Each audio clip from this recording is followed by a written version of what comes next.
नमस्कार दोस्तों, स्वागत है आपका एमकेबी न्यूज डेली में। आज 22 फरवरी वार रविवार। आज फाल्गुन माह के शुक्ल पक्ष की पंचमी तिथि है। तो चलिए शुरू करते हैं आज के मुख्य समाचार। अमेरिकी टैरिफ डील में राहुल ने कहा, मोदी ने विश्वासघात किया।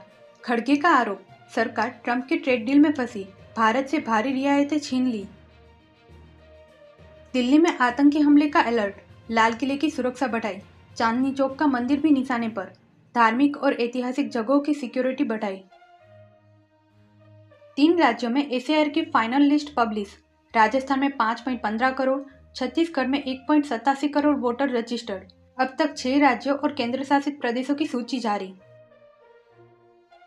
अजीत पवार के भतीजे का आरोप, प्लेन क्रैश बड़ी साजिश। दुर्घटना के समय कई धमाके हुए थे, विमान में पेट्रोल के डिब्बे रखे गए थे। मायावती और अखिलेश ने कहा, एआई समिट में कांग्रेस का प्रदर्शन गलत, भाजपा का देश भर में प्रदर्शन। महाराष्ट्र में राहुल को काले झंडे दिखाए। पश्चिम बंगाल में एसआईआर, हर सीट पर औसतन 19,000 नाम हटे। टीएमसी ने कहा, 1.25 करोड़ बंगाली लाइन में लगे। भाजपा का आरोप, ममता को घोस्ट वोटर्स हटने का डर। भाजपा विधायक 5 लाख रुपए रिश्वत लेते रंगे हाथ पकड़ाए। कर्नाटक लोकायुक्त पुलिस ने प्लान बनाकर पकड़ा, ठेकेदार से 11 लाख रुपए मांगे थे। एमपी में 20 जिलों में बारिश और आंधी का अलर्ट। राजस्थान में मिनिमम टेम्परेचर 11 सेल्सियस से 17 सेल्सियस के बीच। हरियाणा में कोहरा छाया। नासा ने माना, सुनीता का अंतरिक्ष में फंसना खतरनाक था। इसे कल्पना चावला के साथ हुए हादसे जैसा माना। घटना को गंभीर कैटेगरी में रखा। बस और वैन में आमने सामने की भिड़ंत, 5 की मौत। भीड़ में नेशनल हाईवे पर गाड़ी के परखच्चे उड़े, यात्री अंदर ही फंस गए। भारत में हर वर्ष 54,000 करोड़ का दान, 68% लोग किसी न किसी रूप में करते हैं मदद। सर्वाधिक 45.9% दान धार्मिक संस्थाओं को। हाउ इंडिया गिव्स 2025 की रिपोर्ट में जारी। केचीधाम बनेगा world class spiritual tourism centre. नीब करोली बाबा के भक्तों के लिए बन रहा मेडिटेशन सेंटर। कुटिया का होगा आकार। हिमाचल की आरडीजी एफटीए का मुद्दा लोकसभा में गूंजेगा। दिल्ली में धरना देगी कांग्रेस। राहुल गांधी ने कहा, खड़गे प्रदेश आए, बड़ी रैली संबोधित करेंगे। ईडी ने 9 महीनों में 32,000 करोड़ की संपत्ति अटैच की। यह गृह मंत्रालय के 1 साल के बजट के बराबर। जमीन और जायदाद में 8 गुना जब्ती। अमेरिकी सुप्रीम कोर्ट ने ट्रंप के टैरिफ रद्द किए। भारत पर 18% टैरिफ भी खत्म। नाराज ट्रंप ने 10% नया टैरिफ लगाया। जजों को कलंक कहा।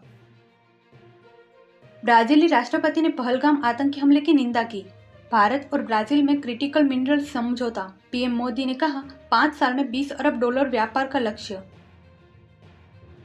ट्रंप के टैरिफ रद्द होने पर फ्रांसीसी राष्ट्रपति मैक्रो ने कहा, लोकतंत्र में सत्ता पर कंट्रोल जरूरी। टैरिफ रद्द होने का भारत पर क्या असर? ट्रंप ने कहा, ट्रेड डील में कोई बदलाव नहीं। अमेरिकी अधिकारी ने कहा, 10% टैरिफ ही लगेगा। इस हफ्ते सोने और चांदी में बढ़त रही। सोना 2300 बढ़कर 1,55,000 प्रति 10 ग्राम हुआ। चांदी 8,000 महंगी हुई। 1 अप्रैल से केस में टोल नहीं दे पाएंगे। फास्टैग या यूपीआई से होगा पेमेंट। नकद लेन देन पूरी तरह बंद करने की तैयारी। भारतीय मूल की आशा शर्मा माइक्रोसॉफ्ट गेमिंग की सीईओ बनी। 40 साल तक कंपनी के साथ रहे फिल स्पेंसर की जगह लेंगी। सत्या नडेला को रिपोर्ट करेंगी। फोन पे से बिना पिन डाले होंगे यूपीआई पेमेंट। फिंगरप्रिंट और फेस आईडी से कर सकेंगे 5,000 तक का भुगतान। ओपन एआई ने चैटजीपीटी में 2 नए सिक्योरिटी फीचर जोड़ दिए हैं, लॉकडाउन मोड और एलिवेटेड रिस्क लेबल्स। इन टूल्स का उद्देश्य है कि यूजर का डेटा एआई से चोरी न हो जाए। डिजिटल पेमेंट, आधार लिंक सर्विसेज, ऑनलाइन बैंकिंग और तेजी से बढ़ते एआई इस्तेमाल के दौर में भारत जैसे देश के लिए यह कदम अहम माना जा रहा है, खासकर तब जब साइबर ठगी और डेटा लीक की घटनाएं लगातार बढ़ रही हैं। हिंदुस्तान पेट्रोलियम कॉर्पोरेशन लिमिटेड में अप्रेंटिस के 608 पदों पर भर्ती निकली है। उम्मीदवार ऑफिशियल वेबसाइट पर जाकर आवेदन कर सकते हैं। ऐसे ही महत्वपूर्ण खबरों के लिए एमकेबी न्यूज डेली को सब्सक्राइब करें, साथ ही बेल आइकन दबाना ना भूलें। जय हिंद, जय भारत।